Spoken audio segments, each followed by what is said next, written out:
वर्ष 1895 एक आयरिश युवती मार्गरेट नोबल लंदन में अपनी सहेली के घर एक भारतीय युवा सन्यासी से मिलती है और अपने इस अनुभव को सार्वजनिक करते हुए लिखती है। एक अलौकिक व्यक्ति गेरुए वस्त्र ओढ़े पालथी मारकर बैठा था, लाल कमरबंद बंधा था। उन्होंने ध्यान मग्न होकर संस्कृत में कुछ मंत्र कहे, जिससे वहां उपस्थित जनसमूह मंत्र मुग्ध सा हो गया। ये थे स्वामी विवेकानंद, जो उन दिनों लंदन प्रवास पर थे और उससे पहले अमेरिका के शिकागो में हिंदुत्व पर अपने वैश्विक संबोधन के कारण दुनिया भर में चर्चित हो चुके थे।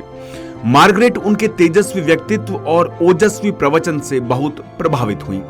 उन्होंने लिखा, स्वामी जी के व्यक्तित्व और ज्ञान ने मुझे भारत की सेवा के लिए प्रेरित किया। वर्ष 1895 में स्वामी विवेकानंद से भेंट के बाद मार्गरेट के जीवन में निर्णायक परिवर्तन हुआ। स्वामी जी के मन, कर्म और वचन के एकत्व ने मार्गरेट के पवित्र मन मस्तिष्क पर अनूठा प्रभाव डाला और उन्होंने भारत आने का निर्णय ले लिया। भारत आकर स्वामी जी के सानिध्य में यहाँ की संस्कृति, अध्यात्म और समाज से मार्गरेट ऐसी जुड़ी कि यहीं की होकर रह गई।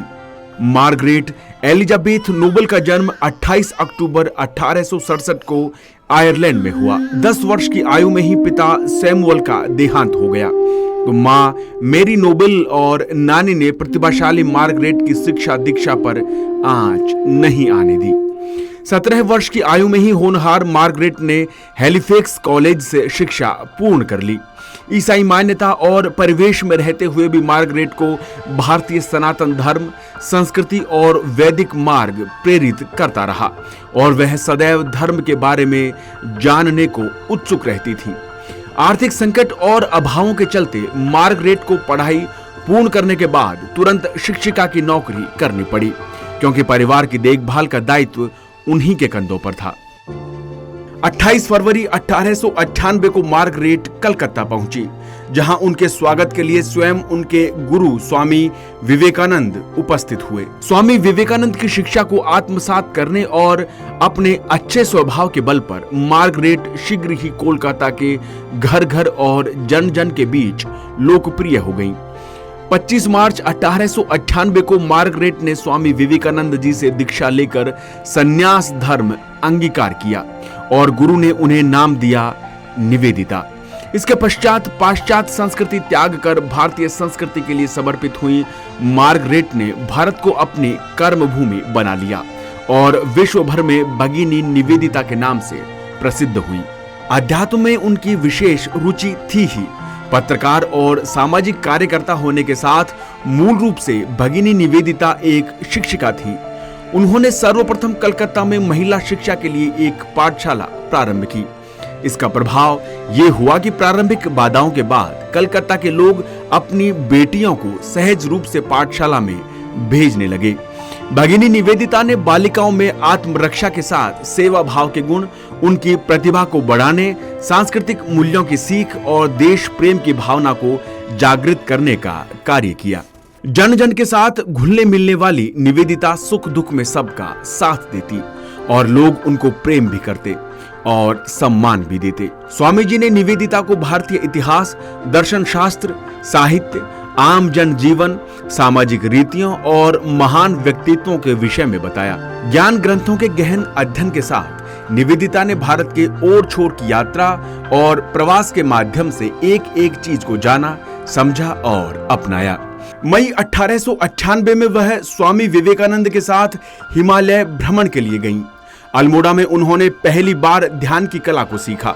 साथ ही समय समय पर स्वामी विवेकानंद, जोसेफिन मैक्लोइड और सारा बुल के साथ भगिनी निवेदिता ने जम्मू कश्मीर समेत भारत के कई हिस्सों का भ्रमण किया और एकदम निकट से यहाँ के लोगों को, उनके रहन सहन, लोक जीवन, इतिहास और संस्कृति को समझा। वर्ष 1899 में कलकत्ता में प्लेग की महामारी फैली। प्रतिदिन सैकड़ों लोग मरने लगे। निवेदिता रोगियों की सेवा में जुट गईं। स्वयं के जीवन को खतरे में डालकर उन्होंने रोग पीड़ितों को जीवन दान दिया। निवेदिता रोगियों की देखभाल करते करते स्वयं बीमार पड़ गईं, लेकिन उन्होंने महामारी से पीड़ित दुखियों की सेवा नहीं छोड़ी। भगिनी निवेदिता अमेरिका और यूरोप के दौरे पर गईं और वहां जनसभाओं को संबोधित कर भारतीय संस्कृति के विरुद्ध किए जा रहे दुष्प्रचार का मुंहतोड़ जवाब दिया। उन्होंने विदेशी धरती पर भारत और भारतीय संस्कृति का सही चित्रण प्रस्तुत किया। भारतीय संस्कृति और धर्म के प्रचार प्रसार के लिए सदैव तत्पर रहने वाली, शिक्षा की लौ जलाने वाली और प्लेग महामारी में असंख्य बीमारों की सेवा में अपनी सुध बुध खोने वाली निवेदिता भारत का गौरव सिद्ध हुई। वह और कोई नहीं भगिनी निवेदिता ही थी, जिन्होंने भारतीय वैज्ञानिक डॉक्टर जगदीश चंद्र बसु के साथ लंदन में हो रहे अन्याय का प्रबल विरोध तो किया ही, बसु के प्रबंधों को भी प्रकाशित करवाया। कहा जाता है कि राष्ट्रकवि सुब्रमण्यम भारत के विख्यात भारत भक्ति स्त्रोत की प्रेरणा निवेदिता ही थी।